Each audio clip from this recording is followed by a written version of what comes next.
Hello, everyone. Welcome to our podcast, Yeti Walks into Basecamp. It's always a little awkward. Sorry, my brain broke. I'm Yeti Legs. And I'm Basecamp. We are your hosts here. And we are sitting in our Basecamp. Our Basecamp. This is going to be the second part to our episode dealing with water sources, water filtration. Really just stuff that you need to know for drinking healthy, pure, clean water whenever you're out on a hike. This could be a through hike, backpack, whatever. I think what's really helpful about this episode is we talk a lot about the environment in this part too with our with Gandalf is her trail name, with CNOC. It's just really informative. I think you guys that, becoming way more health and environmental conscious in this world that we live in is really important. And to know that there are products out there that are actually trying to help the environment and help us is huge. So please give this one a listen. Check out CNOC Outdoors if you have not ever heard of them, or if you have considered buying their products and you're on the fence. I'd say this is 100%. I feel like you should go buy a product after you listen to this because they really care. And I really appreciate that. Yeah, this is a really good, relevant listen. There'll be a link in the show notes. And we hope you enjoy this interview with CNOC. We're going to forgo a drink of the choice. Because we already did in the first part. And a Cotton World update because nothing new has happened in the last 30 minutes since we recorded the other part in part one. Yes. So other than sorry about my Game of Thrones random tangent in part one, I just really it's pretty great. Feel pretty passionate about it, and that's it. But anyway, let's get to it. Cool. Here is the interview with CNOC. Boom.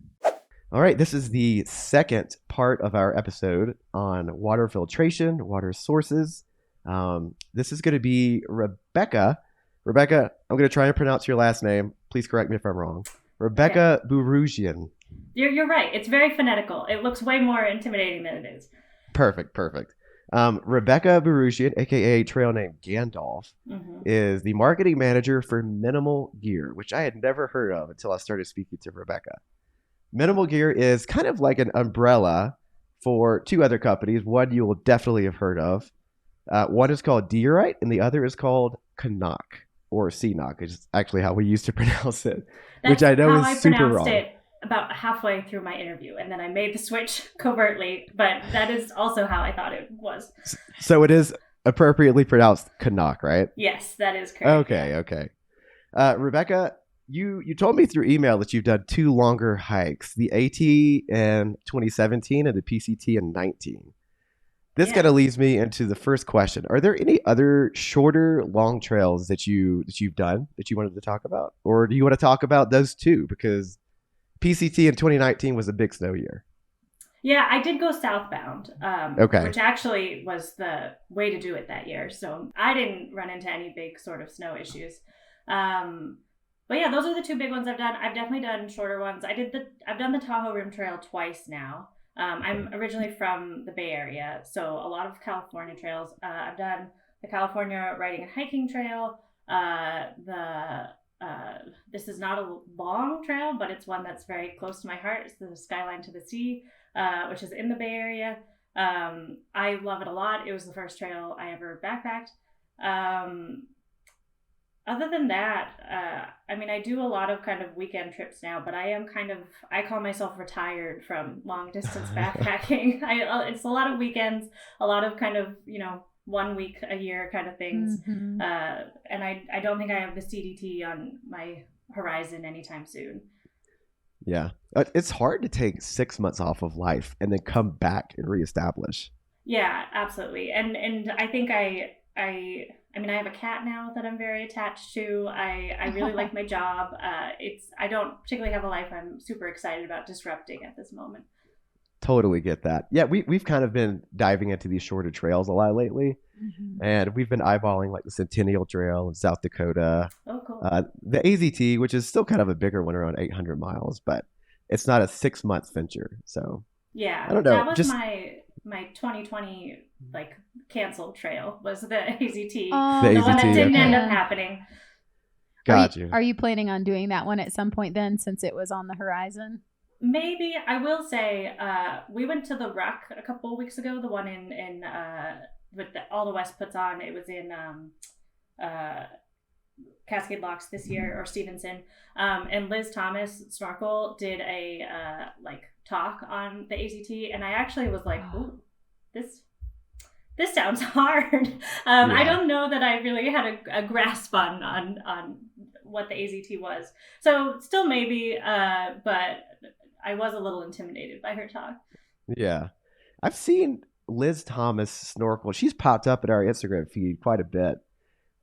Who does she work for? Is she sponsored by like any big names or something? Or she is the founder of Treeline Review. They review backpacking gear, and they are very. I mean, I realize that I work for a gear company, so I don't know if I'm qualified to say, like, they're very unbiased and like very. They take really seriously what they do. It's her and Naomi founded it, and they're also just both prolific thru-hikers. I mean, if there's a trail out there, one or both of them has hiked it. They hike a lot. And I also think she, for a time, had a speed record on either the AT or the PCT. I think it's the AT. Okay. I hope she doesn't hear me not know what it was, but I think that she had a speed record for a time on one of the long trails. Okay. I was going to ask quickly, you said you're from the Bay Area. My sister and brother-in-law live in the Bay Area. What part of the Bay Area did you grow up in? I grew up in the South Bay in San Jose. Okay. My sister, they live in San Leandro is where they live. Yeah. So I go and visit them often. I love all of those trails. They're just honestly so different than you would think California would be. And just having the ocean right there and the mountains. And when it's green, it's just so magical. Yeah. I think Bay Area hiking is really slept on. The redwood forests are gorgeous, and you are almost always walking towards the coast, and I just think it's incredible. Yeah. I'm yet to take him to the redwood forest. It'll happen. It's one of my favorite spots. But she wants to link it to a wine country trip. Oh, that also. I mean, you can do that all in one go for sure. Yeah. Right. I really strongly recommend Skyline to the Sea. I think it's I think maybe 28 miles off the top of my head. So it's a weekend, but it's really pretty. And they had a fire there in I think 2020, and it was closed for a while. But my understanding it is reopened, and hopefully it goes through an old growth redwood forest, which was where the fire was. But my understanding is it largely survived and is okay. Okay. That's good to know. Thank you for that little tip. We'll for sure have to do that on like a long weekend or something. Yeah. Get our flight points and go. Yeah, we'll add it to the Wonderland Trail, the Oregon Coast Trail. I know. There's so many. That's what it's always like. Yeah. The Lost Trail. Yeah. Before we get into our question set, I have one last question for you. So you hike the PCT. Part of it goes like almost through your backyard. What was your favorite section of the PCT? Was it Cali?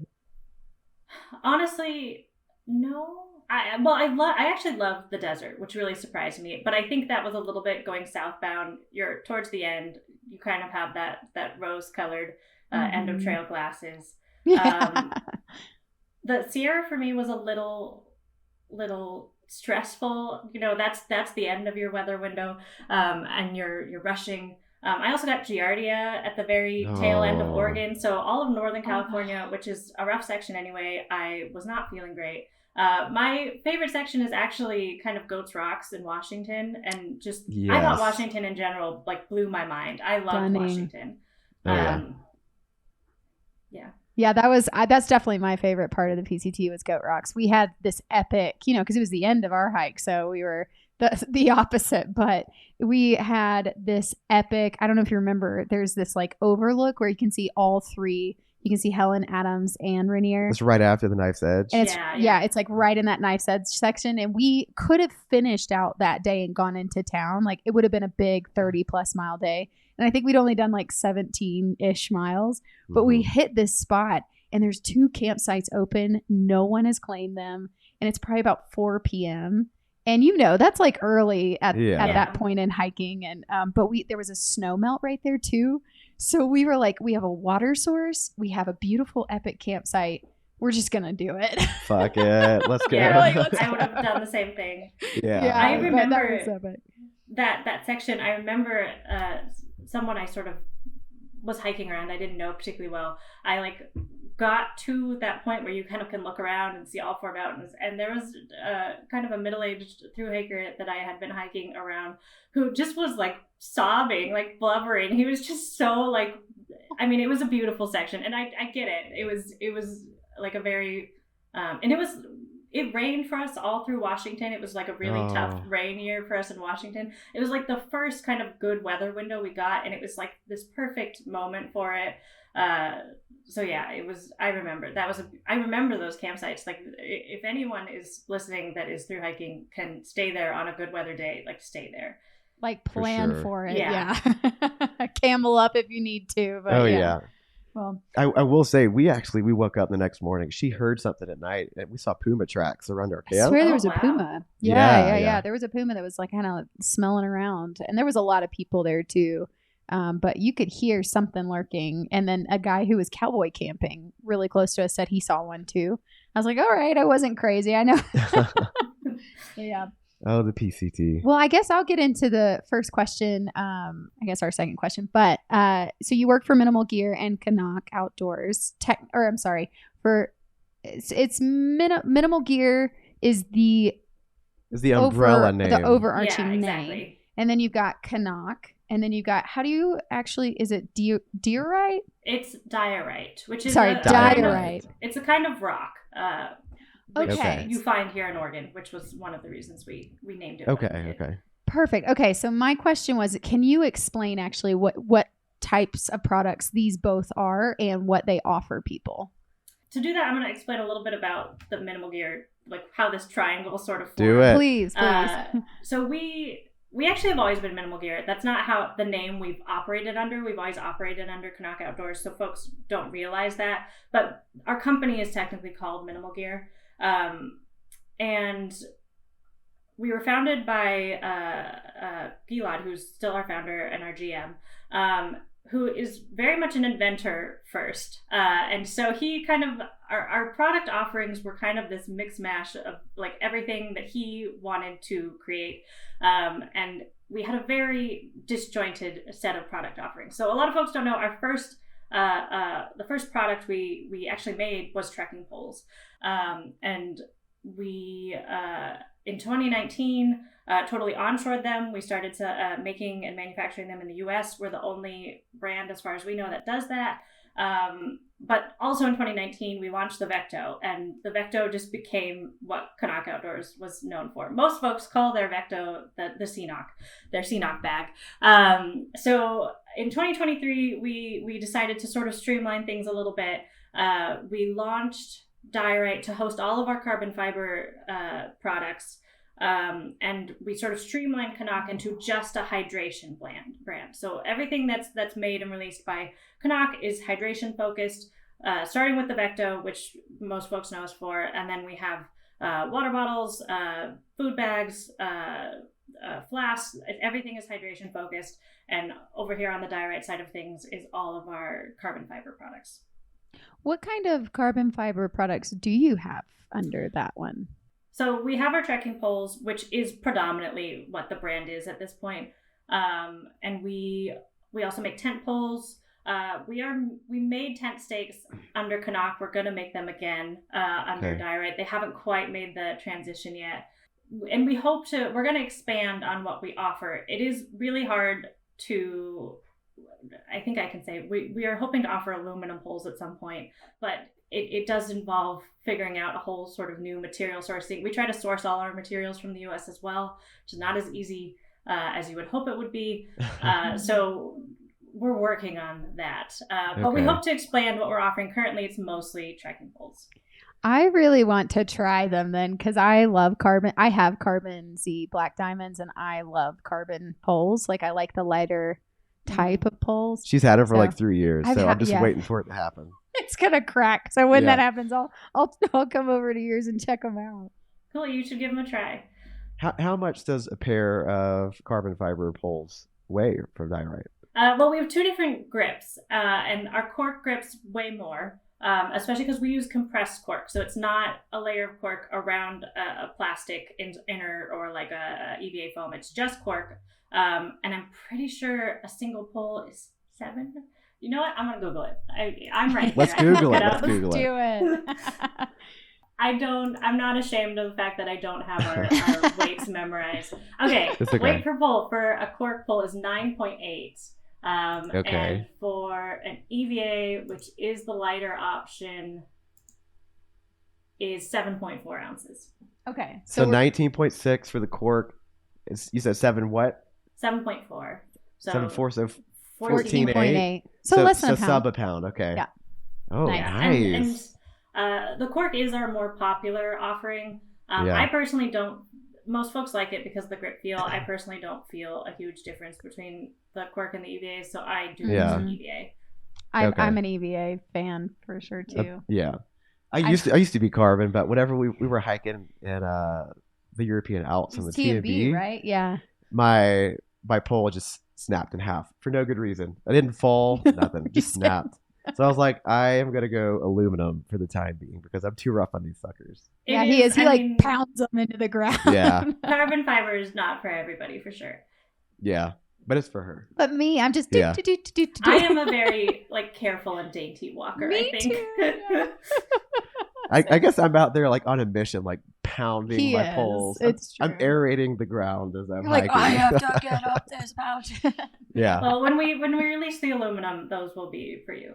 Perfect. That's awesome. You want to ask the next question because it kind of goes along with the question you just asked. The CNOC. Yeah. Well, okay. So we are officially letting everyone know that's listening that it is not CNOC. We have called it CNOC for years until Katie with Sawyer Oats said CNOC, and I went, wait a minute, it's not CNOC. And so for all of you, this earth-shattering moment, it's CNOC. So CNOC products.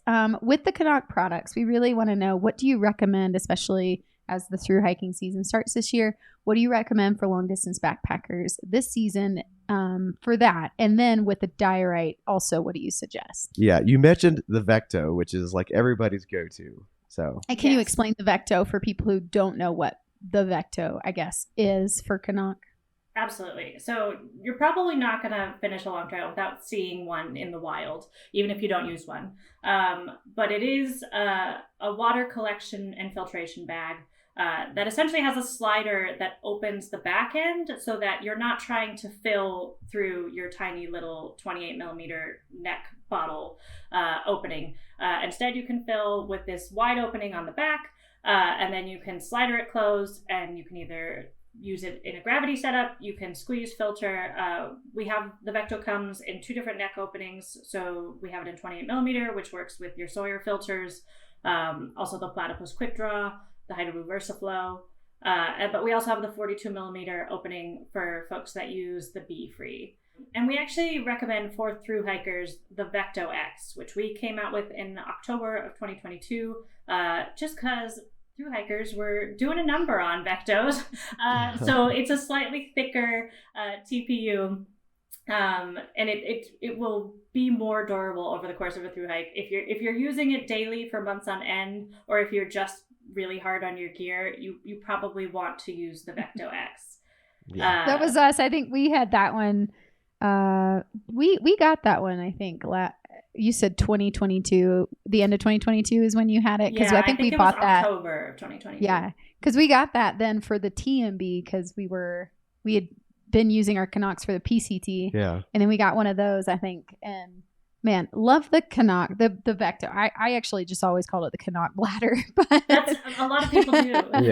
Yeah, but I love it because I really love the fact that you can hang it. You can gravity hang filter it. Man, especially at the end of a long day, you're so tired. You're like, I just want to chill, or I got to set up camp. So let me get my water on this tree hanging while I'm setting up camp versus having to filter the whole time. Katie with Sawyer was shaming me a little bit yesterday, So apparently I've just been cranking down too hard on all my bladders, which is why I blow holes in them. He just pushes them down like it's like going out of style. What's the PSI that the X can withstand? I could Google it again. I do know we know the answer to this question, but I don't know that I have it memorized. I think she said that the Sawyer bladders was like 7. We didn't even know that this was a thing until she said it yesterday. I was like, wait, they all have a PSI where they can tell you what they can handle or whatnot. Or yeah, like its threshold. Its threshold. Yeah. The Vecto X has a breaking point of 450 pounds. Okay. Whoa. And I don't remember the Vecto off the top of my head. It's still pretty good. Like the Vecto is still a durable option. Yeah. Just through hiking is really hard on your gear. So it is. We decided that a thicker version was necessary.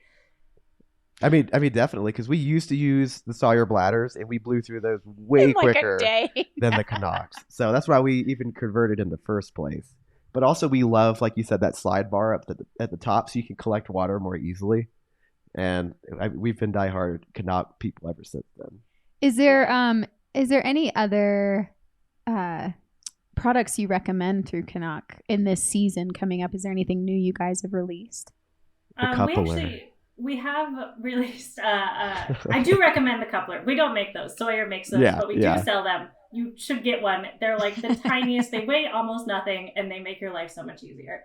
But in terms of what we make, the stuff we've released this year is not necessarily the most through hiking focused. We released a range of like flasks that you can use in running vests.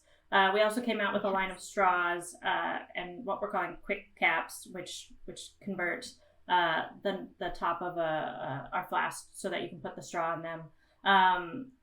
Folks have asked us this for a long time, so we made what we're calling the quick hose, which is a setup that you can use to turn your Vecto into a hydration bladder. But in terms of things I'd recommend for thru hikers, I definitely recommend the Vessica. This was a product that I didn't even know we made until I started working here, and it's converted me.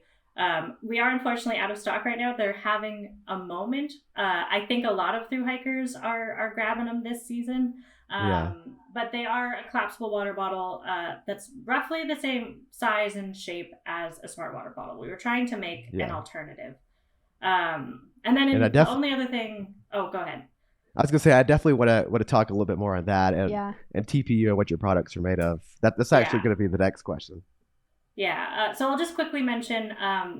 It's kind of a niche product. I don't think it's for everybody necessarily, but we do make a cook bag called the Buke, which is meant to sort of replace for folks that do freezer bag cooking, which was me. You can use it as a reusable cook bag, and that's definitely found its home for some folks. But it is kind of it is a bag still. So if you're cooking in a pot right now, it's probably not for you. But if you're doing the Ziploc bag thing every day, I would consider this as a more sustainable alternative. And then on the Diorite side, we do recommend our trekking poles for thru hiking. They've definitely walked with quite a few folks from Mexico to Canada. Darwin uses them, and he still has the original CNOC pair. Wow. I do try to work that in because our logo has rubbed off on his, but if you see it, he's probably using our poles. They've lasted him quite a while. That's good to know. Seriously, I'm like, okay, because I know I'm going to need poles soon before we do our next long thru hike. So I'm for sure looking at these then, because I'm so glad you said that. I didn't actually know that you made these. So yeah, this is great. But also the food bag, that would be great for cold soakers too, yeah? Yeah, it actually works great. It was originally, it's gone through 5 redesigns. It was originally just a cold soak bag. You couldn't put boiling water in it. And I do think it works great for that. Now you can also put boiling water in it. Now, this gets me into the next question. So your products are made of TPU, right? Yes. The cook bag, the bottles, the bladders, everything. Everything TPU, is all TPU. So TPU stands for thermoplastic polyurethane. Yes. And we have been highly considering using your 1 liter Vessica bottles. Whenever they get back in stock, I'm going to be the first to jump on them. It's end of March, just for end of folks March that are listening. Great, end of March. Okay, perfect. so soon. Yeah. So be waiting. We want to replace our Smartwater bottles with these Vessicas. Would you mind talking a little bit to the Smartwater versus the Vessica use and the different materials? Yeah, absolutely. And I was going to get in the weeds here, so feel free to Please interrupt do. me and interject at various points. I do want to say I'm not like the scientific minds of CNOC, but I am probably going to be able to give you the best like plastic for dummies explanation. No one else is giving you the for dummies version. I have gotten the for dummies version because I am the dummy. Me too, by the way. He's the scientist and I'm a film person, so I'm like, what is BP? I don't know what any of this stands for. Hey, we left the weed eater at home, so get into the weeds. To get into the weeds here, the Vessica is made of TPU, which is kind of a soft, squishy plastic. It's opaque. It's not clear. We like it because you can squeeze it really easily. It collapses down really easily. And it's if you've seen it in the wild, you've probably seen it in baby bottle nipples. That's the material that's used there. What I think kind of gets lost in a lot of conversations around plastic is that there's a bunch of different kinds of plastic. It's not like one kind of, it's not the same material every time. And we actually have been getting a lot of questions about what we know about our plastic, what we know about its health and safety, because I think there's been quite a few really excellent studies that have come out lately on the subject. So this is perfect because I'm happy to sort of give my best answer to it. When we were originally manufacturing with plastic, we were looking for like a glass alternative, right? We wanted something that was clear. We wanted something that was shiny, and we wanted something that was durable, that wouldn't break when you dropped it on the ground. And so our first plastic use, we used additives called BPA to make it do that, to make it clear, shiny, and also more durable. And over time, we learned that there was a whole bunch of health issues associated with that. We started using BPS and BPF. It had the same health issues associated with it. It's largely not, I don't want to say it's largely not in use because I actually don't know that, but it's a lot of folks have moved away from it. Nalgene, for example, that's the kind of plastic that uses BPA.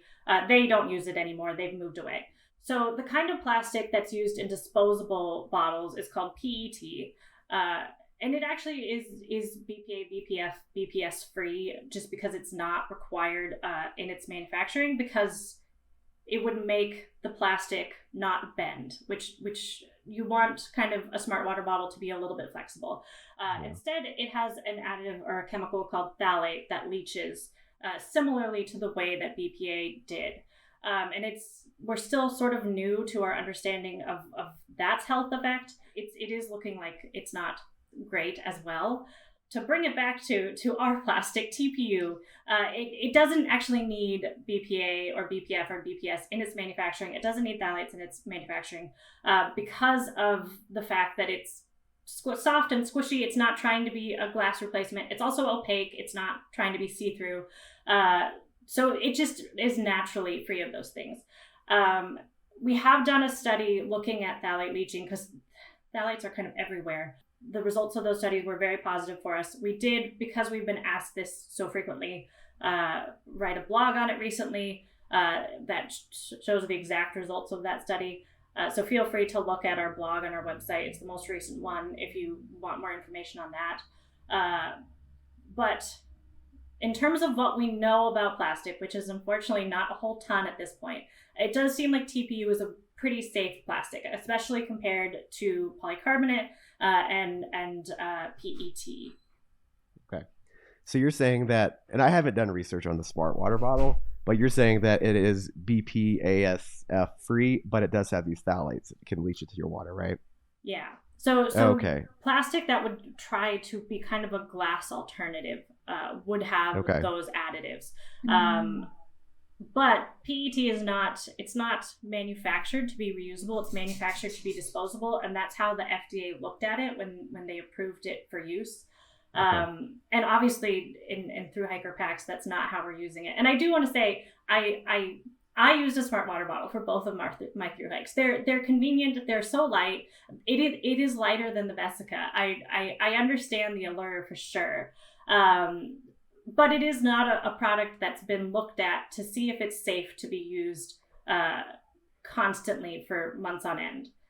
Yeah. Okay. I'd rather carry an extra few ounces than sacrifice my health. And the environment too in that, yeah. Because Wesley, you kind of stumbled upon this, right? With the smart water bottle just recently. Yeah, I was just thinking about it. I'm like, it's made of plastic. And I feel like there are other alternatives that are probably a little bit more health friendly. Yeah, and then when we were looking at CNOC, he was like, "Did you know they have this?" I was like, "I did not know that they had this." And that's when I reached out to you. Yeah. When I found those Vessicas. Yeah. Now I do want to differentiate that all these BPs, so BPA, SF, these are not what people are calling forever chemicals. So those are the PFA. So that's a completely different thing. Did you want to talk on that at all, or how does that relate to TPU? Now we're getting into where I feel less confident, but I'll do my best. It's okay. So a lot of the studies that have come out recently, and a lot of the studies that are looking at these, like the effects of these kind of plastics, they're looking at them in kind of like, what happens if you put this piece of plastic on the ground and then you leave it forever, like you would if it was in a landfill? What does it do to like the ground that it's on? Like what is the impact on the environment of it sitting there for forever? And so a lot of the chemicals, which I think they are looking at phthalates, they're looking at kind of that side of things. And I think there is more information coming about its impact on our health. I did, in my sort of quick Googling, trying to make sure I was on the right page to talk to you about this. Apparently pretty much all human adults are peeing out phthalate at this point. It's found in like all human urine at this point. It is everywhere. And I do think there is a huge conversation to be had around our use of plastic. We really have gone to our use of plastic as a society has become such a huge part of our lives relatively quickly. Like, plastic was not something that was manufactured 100 years ago, and now it's widespread. It's in our lives everywhere. We definitely do have a big societal reckoning, I think, coming about our use of plastic and its impact on our environment and our health. It's a huge conversation. I don't necessarily feel the most qualified to sort of like comment on that. I certainly do think that I think a lot of times we as consumers, it feels kind of futile, like to try to make choices that can protect us from this kind of thing. I mean, we know microplastics are everywhere. It just feels kind of a losing battle, so I might as well just use the smart water bottle. But I think we should be paying attention to these studies. These studies are important, and I absolutely recommend everyone reads them themselves. I do totally recognize that I'm here as a representative of a gear company that's trying to sell you something, and you should absolutely be suspicious of anyone who's trying to sell you something. So absolutely do your own research. But yeah, there is a huge conversation to be had about our use of plastic. What I can tell you is that TPU, compared to a lot of the plastics that are out there, is a relatively safe plastic. Okay. So the big takeaway is CNOC products look to be a bit safer than your conventional water bottles that you would get at a gas station. Yeah, absolutely. That's the takeaway here. Just for like the fact that they are manufactured to be reusable, they're FDA approved to be reusable. Like PET is not looked at in that same lens. Yeah. Feels like a leaps and bounds of where we can go in society, that you even have a product available now that can make, people can make that choice to actually just that little small choice. That's what we've been talking about with the environment. How can we, like, it feels like you just said, it's such an astronomical feeling of like, this is huge. And what can we do in this little, micro space we have? But this is what we can do, is we can stop using smart water bottles, and we can use what you have. And that's, I think that is a huge switch in just even a little, just making one choice. And like we recycle and we're trying to find ways in which we can clean the environment and help in our little spaces, you know.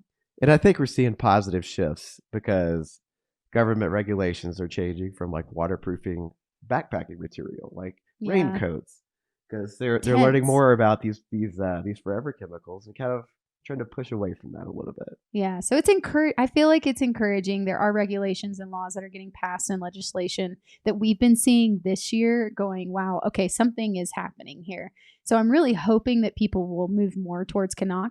And it's education too, right? Like we didn't know that you had these products until a month ago, probably the water bottle use, you know? So I think it's getting that message out there to people and people realizing, oh, you carry this. Okay, well then let's make it happen.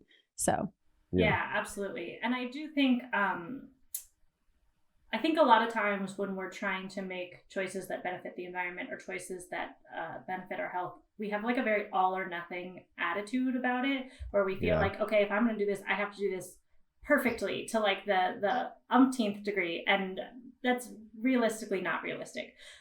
So just making the choices that you can make is absolutely something that you can do. For sure. And you know, I hate that it's this way, but I feel like to live and treat your body healthier, you have to pay more because organic foods cost more. It's so sad. a Smartwater is $1.50, $2 versus a Vessica, which is around 20 plus. Like, I mean, it's reusable and you'll continue to use it, but it's a higher initial price tag. But if you think about it, though, you do go through Smartwater bottles on a trail 6 months, probably. I mean, we probably bought, I didn't like my Smartwater bottles getting dirtier, and dirtier. So I always switched them out, I don't know, once a month. So if you think about it, you're actually probably paying the same amount. And then throughout the year and years, you're going to be saving money on a CNOC than over a Smartwater bottle in the long run, which is, I guess if you think about it that way versus instant gratification, which we live in the world of. Yeah. I mean, it's definitely true, but I also do think it is true, unfortunately, that a lot of the choices that are friendly to the environment, that are friendly to yourself, are the more expensive. And even if they are, even if they do end up being less expensive over time, the upfront cost is still there, which is less it's less of an issue with a water bottle, but is going to be more of an issue with more expensive products that have a higher upfront cost. Yeah, it's true. Yeah, and I do want to emphasize we are not sponsored by CNOC. We're not being paid to say any of this. These are our own opinions. I am, so you should take everything I say with a grain of salt. But we've used CNOC products for years, and when we found the CNOC bladder, it completely changed our life in the water filtration world. I will say that I'm a huge advocate of CNOC and will stand behind CNOC 100%. It's so damn hard to get water into some of those bladders with the little 28 millimeter mouth hole. So it's been a game changer. Yeah. Okay, so we were in the weeds there, talking pretty scientific. But I love it. I don't know these. Like I said, I like hearing you guys talk about it because I'm like, what does that mean? But it's cool. I was reading some study and it said that they tested X number of newborns and every single newborn had microplastics in them. That's just where we are, kind of touching on what you were saying. It is in our environment. There are plastic stone hybrids washing up on shores. Plastic is just here. That's so sad, man. Yeah. Sorry, that was really loud. But this is where he gets passionate. Next question. Let's get out of those. Next question. Weeds. Okay. Well, since we talked about CNOC and Diorite too, this is my question: is what do you use in your backpacking gear loadout for those products? Yeah, so I obviously use a Vecto. I actually am not thru-hiking these days, so I mostly use a regular Vecto, not a Vecto X. I do obviously have a Vecto X, and I would take it. I don't know if I was maybe in a deserty terrain, or if I was doing another long hike again. I do use Vessicas. That is the swap that I no longer use Smartwater bottles, which I think they're handy because they also, if you're doing the gravity filter thing, because they collapse down, you can squeeze out the air and you don't need to kind of burp them or anything. I don't actually cook very often when I backpack, but I do use the Buke as a cold soak bag for my oatmeal in the morning. And I obviously use a pair of our poles. They are actually the CNOC branded ones, though. I don't have Diorite branded poles at this moment because I have a perfectly good pair of poles. So there you go. Yeah. How long would you say the use of the poles last normally? I mean, do they have like an average? I don't know. Darwin's using the OG poles. In our manufacturing, we started manufacturing them in 2019. So if I don't think we've hit it yet. Okay. I do. So they're still going. Yeah, we do. A lot of thought went into their design in terms of making them repairable. So things that like wear out pretty quickly. Our tips are actually threaded on, and they have like a self-threading. So you can use any tip from any store, and it'll create the threads in there to thread it on yourself. So tips, which are always the first thing to go, to replace not just the carbide tip, but the housing is pretty simple. We also do sell replaceable sections with the understanding that, you can take a bad fall and put too much horizontal on a carbon fiber pole and you are going to snap it. So every part is sold. We sell literally every part of our pole. So you can buy everything from like just the grips, to just the straps, to just the screw that holds on our quick locks. You can buy it and replace it if you lose it or if just something happens to it. Nice. Okay, you said quick locks. Are they all collapsible or are some fixed? Again, we're hoping to make fixed length poles at some point, but currently we do have our poles are collapsible. Okay. And yeah, they have the quick locks. Oh, this is a great question. What impacts or contributions, including humanitarian programs, is CNOC working on or with other people for? I love that you just said CNOC. It's so easy to slip into. You know what I think it is that we often stylize it all caps, which I think makes it seem like it should be CNOC. Anyway, damn it. We're not stressed about it over here at all. I just needed to troll him for a second. Course. Thanks. So we are a B Corp. So a lot of programs just sort of organically happen in order for us to maintain that certification. It's not something that you sort of get your stamp and then it's gone. You have to keep getting that certification. So we have to donate 20% of our. I say have to. We chose to do this. We want to be a B Corp. We donate 20% of our profits to nonprofits every year. They are changing the B Corp certifications. So we actually have done quite a few things in preparation to maintain our status, including we did life cycle analysis of all of our products.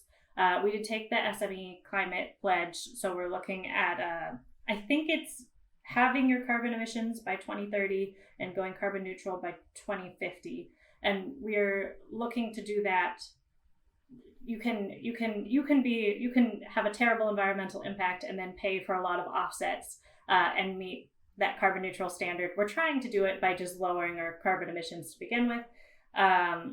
We're a certified trail work crew, just our company, and we have an adopted section of the PCT in Table Mountain in Washington.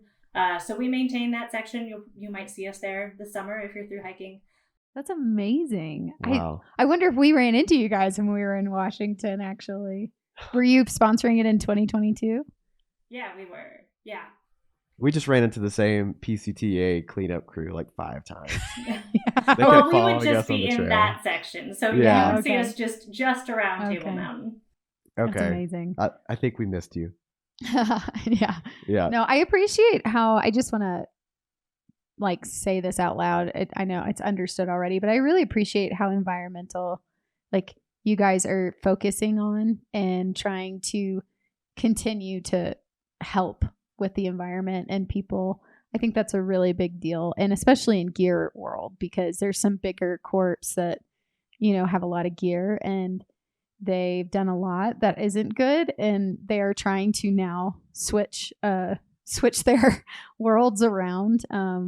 And I think that you guys, the fact that you've already looked into this before legislation ever got involved is a big deal. So I commend you for that. Yeah. Yeah. And I do want to say, as an individual separate from CNOC and Minimal Gear at this point, it does mean a lot to me to be able to work for a place that, you know, I don't feel awful working at. That's obviously such a luxury that not everyone gets to experience. For sure. And again, you said that you source your materials and you produce your products in the US. Yeah, so that is true for Diorite. It's not true for CNOC. It's not feasible at this point for CNOC. Yeah. Maybe someday. But plastic manufacturing is incredibly hard to source in the US. Do here, Gotcha. But Diorite is, we source our products as much as humanly possible. I think like our cork grips, there's no manufacturing that we could find, and we hope to make them ourselves at some point so that we can onshore that process. But it just the onshoring that of the manufacture of the poles themselves was a tremendous process. I understand why not very many companies do it, because it is very much swimming upstream. It's not structured to be easy at this point in time. And a lot of times for us to, like, if we wanted to have those cork grips manufactured in the US, we would have to do it ourselves, which means onshoring an industry that doesn't currently exist in the US, and we are a small 5-person company. So it is certainly a challenge. But yeah, Diorite is manufactured in the US. Awesome. Well, thanks for explaining that. Yeah. Is there anything else, like, as we're wrapping up, is there anything else you'd like to share with our listeners or anyone that would listen to the podcast? Katie had a 20-sided die that she liked to throw. It doesn't have to be work related, but anything I want to know how you got Gandalf. Oh, well, I can share how I got Gandalf. Yes. So I listen to headphones a lot while I hike. I listen to a lot of podcasts and a lot of music, and I was not hearing people come up behind me, so I was not letting them pass. And that is how I got Gandalf. And I love the name. I think it's great. They were originally going to call me Roadblock, and I was like, not creative enough for me. And they gave me Gandalf, and I was really happy with it. That's amazing. Epic. We love Lord of the Rings. We have a little Gandalf, like a doll. It guards the apartment. It's like out, like looking out through a window. So Gandalf is awesome. That's so great. But is there anything else you do want to share that's heavy on your heart or anything? No, I'll give you my best advice for thru hiking this year. If anyone's listening to this and they're about to thru hike, since it is the beginning of thru hiking season, I'll give you my very best piece of advice, which is you are on like 30 sequential 5-day backpacking trips. You are not on 100+ day backpacking trip. I think thinking of just the section you're in is like the key to thru hiking. At least it was for me. Don't think about the Sierra when you're in the desert. Just don't worry about it yet. Don't think about what are you going to make it to Washington in time when you're in Northern California. Don't think about it. Just focus on what you're doing in that moment. Yeah, you have to give yourself like little mini goals. Exactly. Like the next town is your goal. Exactly. Or finishing that section. That's such good advice, honestly, because I think that's how, because we're also ultra runners. And so doing like, in a big race, you can't think about the fact that you're doing 100 miles. You have to think about the fact that you're getting to the 7-mile aid station and then the 14-mile. And I think that really helped us on our first thru hike was like, okay, we're getting to the next towns. We're getting to Julian. We're getting to Idlewild. We're getting to, wherever was next. And that really, you're right. That's a real good, just simple mindset to keep in mind. But now we're going to go slower because we're carrying these extra ounces from environmentally friendly TPU. No. What were you saying? I cut you off. I was just going to say that's advice I give, not advice I took. Those were my mistakes when I was thru hiking. Yeah. Well, I definitely, to be honest, I was definitely the one that was freaking out about getting to the end because I had budgeted. It took me 6 months, but I literally did mile to mile to mile to mile to mile. And I put it on an Excel spreadsheet with all the resupply towns, all the water sources for the PCT. and I budgeted all of our time out, which was not fun. Let's be honest. He was like, I need to take a 00 here. I'm dying. And I was like, no, we cannot take a 00. Like, we have to get to Washington before the fire. Like, it's just all these different things. And we did finish.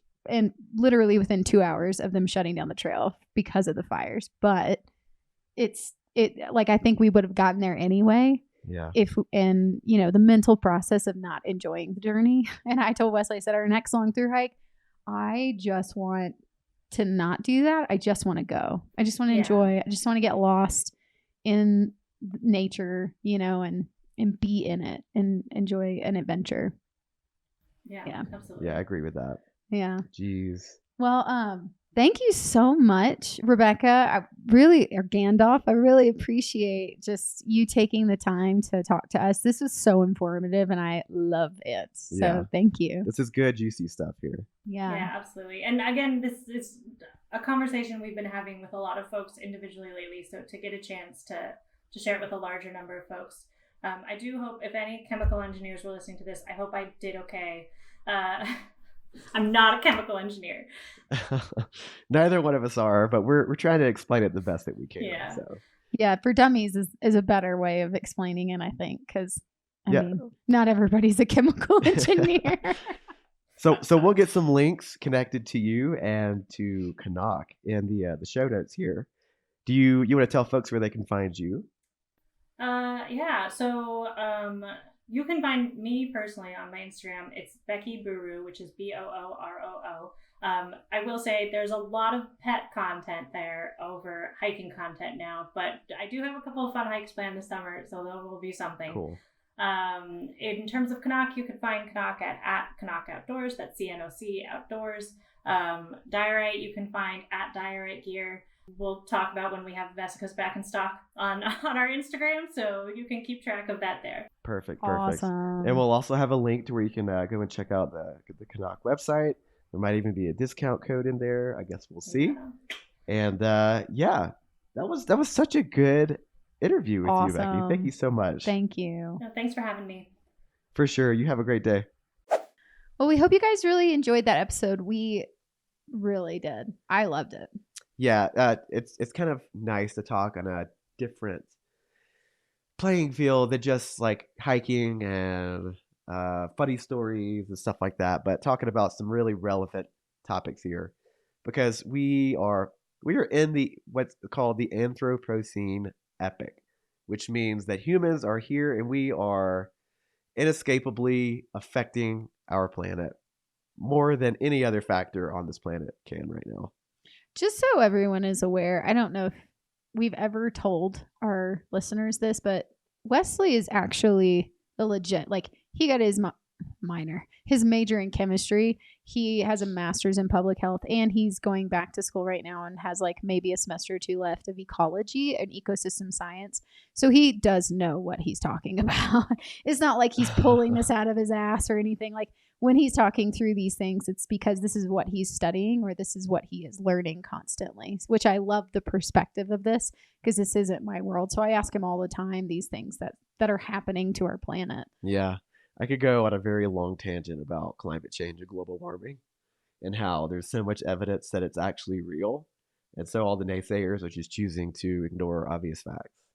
Yeah. Yeah. But I won't go down that rabbit hole because I don't want to offend anybody right now. But if I did go down the rabbit hole and you're offended, don't listen anymore. Just turn it off. Just turn it off. No, but this is a really great episode with Gandalf. She's such a gem and really is passionate about what she's doing and what CNOC is doing. Really minimal gear. And man, I really want to go and buy a ton of their products now that I didn't realize they had in Diorite. I'm definitely checking out their carbon. Their trekking poles because I did not realize they had that. So so we hope you enjoyed it. You know what I just realized? What? I just realized the only person on the PCT that I saw using a Vessica, so one of those CNOC water bottles, was Optimist. Optimist! Yeah. I forgot that you had those. Right? You were setting the trend before you knew it was a trend, buddy. Yeah, you hipster. I know. Well, I really hope that people start going and buying those because we are definitely getting some now that we know about it. Jump on the new stock, whatever it's released. Watch for it at the end of March. Which is probably when this podcast is coming out. And we will have, clearly we have a discount code with this one. So please use it. to be able to get them before you start your hike. Yeah, and to that, we want to talk a little bit before we wrap things up here. We're going to talk about the bladders that we use now, and how to really... What? Sorry, we need to get another CNOC bladder because we need to get another one. We actually blew through ours. Yeah, but we used it so much. But we do use the 2 and the 3 letter, the Vecto CNOC bladders, the 28 millimeter, because we use the little blue coupler that'll connect that CNOC mouthpiece to a Sawyer filter, and we could just do gravity hangs with it or just filter it, and it's just a lot. We prefer that to the Sawyer bags. Yeah. To be honest with you. Yeah, for sure. And I think that the Vecto really allows you to collect water from hard to access sources, because it does have that sliding top, and you can make like a little mouth. And if you have a really poor water source with a low flow, you could definitely acquire water with that. But sometimes you might have to do some what we call gup engineering. You'll just gather up some little rocks and leaves, and you'll make a little mini like dam, which forces the water to flow at a smaller point, which gives you like a bigger, faster flow usually. And if you got to, stick a leaf in there as a little funnel. The gup engineering, did we mention it yet in the podcast? Gup is this sweet man that we got to thru hike with in SoCal, and he's got to be in his like late 60s, I think, or mid 60s. Yeah. And he was an engineer, and there was this one specific water source that was just horrible in SoCal, but we had nothing else for the next like 20 probably miles. Yeah. And he created this little dam with the leaves, and he just did something so cool so we could all get a trickle from it. It was very brilliant. It was. So gup engineering. Gup engineering. Yeah. And one last thing I'll say about this is know your water source. So ideally, you want to get water from inlets that feed into larger bodies of water, especially if the larger body of water is close to a road, because a lot of these filters, like Katie was saying, they filter out like all these pathogens, but they can't filter out metals. And heavy metals are something that can be found in water sources close to roads. So just be aware of where you're pulling your water from. And again, if you could pull from smaller inlets that feed into bigger bodies of water, I would definitely recommend that instead of like pulling from the Animus or some larger body of water here, like I actually saw on the Colorado Trail.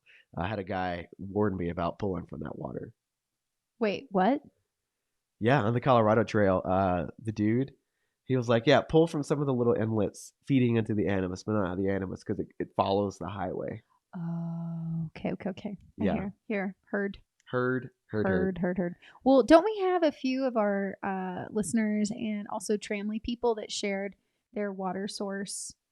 Oh, they gave testimonies on the water filters that they used on some of their hikes. Yeah, so give those a listen right now as we... I don't know how to transition that. So testimonies coming in 3, 2, 1. So I originally was using the Cat9 B-Free and not the Sawyer Squeeze, and I thought I had my reasonings that made sense at the time.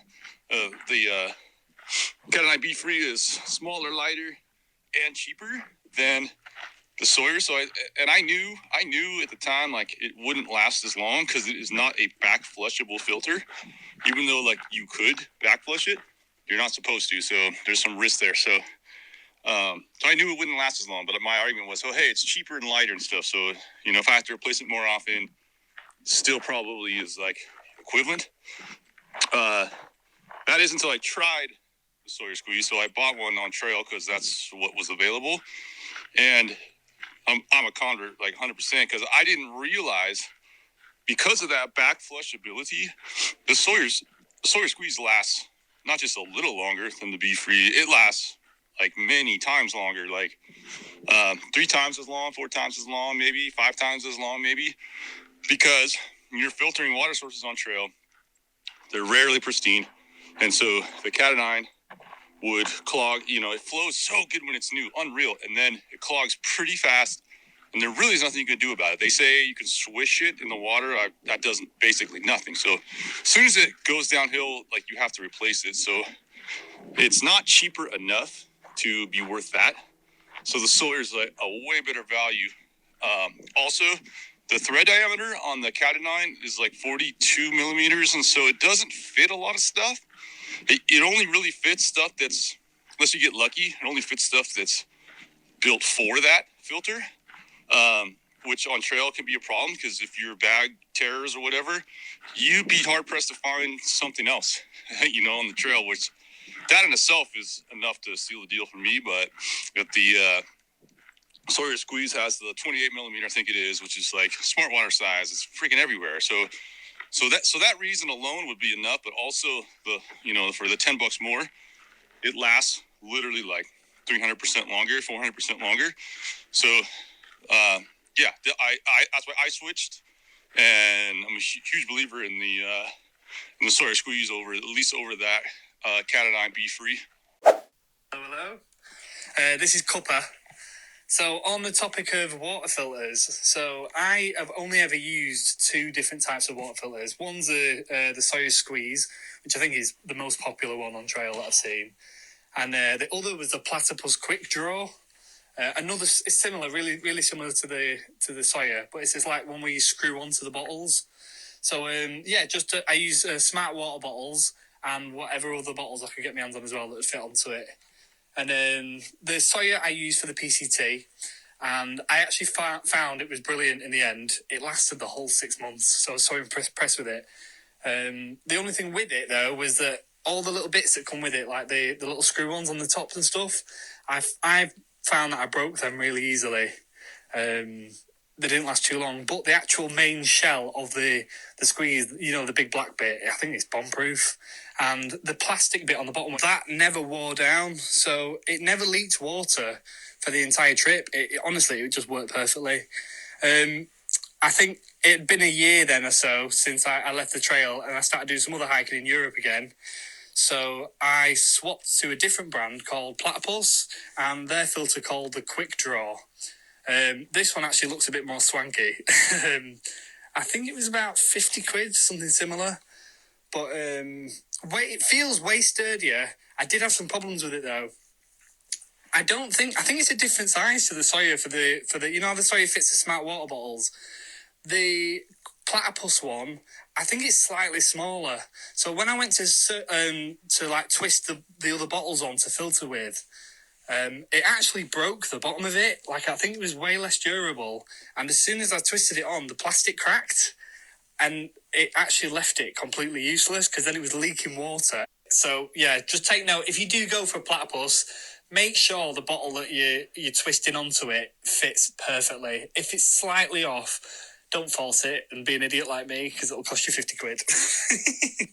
Another one is O-rings. I don't know a single hiker that's not had a sob story about losing an O-ring at some point, or just them breaking, or just being too squishy inside of the filter. I think if you screw down too hard sometimes, it doesn't quite work right and it starts to leak. So I actually went to probably the equivalent of what you call it is like a hardware store, or maybe like a fishing tackle shop, something like that. Just picked up a small O-ring that fit inside of it perfectly. That was a bit harder, and that lasted the whole trail. So either pick up a new one or simply just carry spare O-rings with you, because you never know. I think I bent over a waterfall once and looked back up to screw it on, and it just disappeared. So shout out to that fish that's now got a nice necklace wherever you are. So I mostly use a Sawyer Squeeze. I think I used a Katahdin at one point, but realistically, I'm mostly here because I really wanted to say that you don't always need a filter. If you're drinking from a small stream, especially if you can see the top of the mountain where the water came from, or if the water just came out of the ground, odds are pretty good nothing's pooped in it, so there's a really good chance that there's not actually any germs in there that you need to worry about. And everyone I know that's had Giardia says that is not the opinion that you should take on it. But also, I haven't had Giardia, so just use common sense, and if you're tired and you really, really think that stream is probably fine, odds are good you're right. Cool. Well, we hope you enjoyed this episode, everyone. Great interview with CNOC. We got a few testimonies from some of our fellow thru-hikers. Yeah, thank you. We wanted to give a huge shout out here to The Fire Once Lost for our intro and our outro, as always. New album out called Bannerman. Go check it out. Super good. Super good. Yeah, I think that's all we have to say today. I think that's it. Stay tuned for our next episode. We're still chugging along, so chugging along. Yeah. Well, we hope you guys enjoy. Oh, and find our social media accounts and our if you have anything you want to say to us or whatnot, Yeti Walks Into Basecamp at gmail.com. Bingo. And then our new Instagram account, Yeti Walks Into Basecamp. Please follow.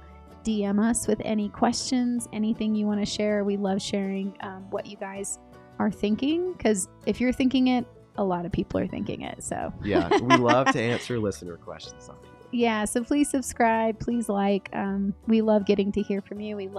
Thank you so much for listening and following. We really appreciate you guys. Yep, and if you want to help fund future episodes of Yeti Walks Into Basecamp, you can always subscribe to our podcast on either Spotify or our Patreon, which can be found in our link tree. Just go to bio in our Instagram. Yeah, we're really trying to get this a little better. So more professional, quote unquote, sounding. So so if you'd like to help out, we would love it as well. Yep.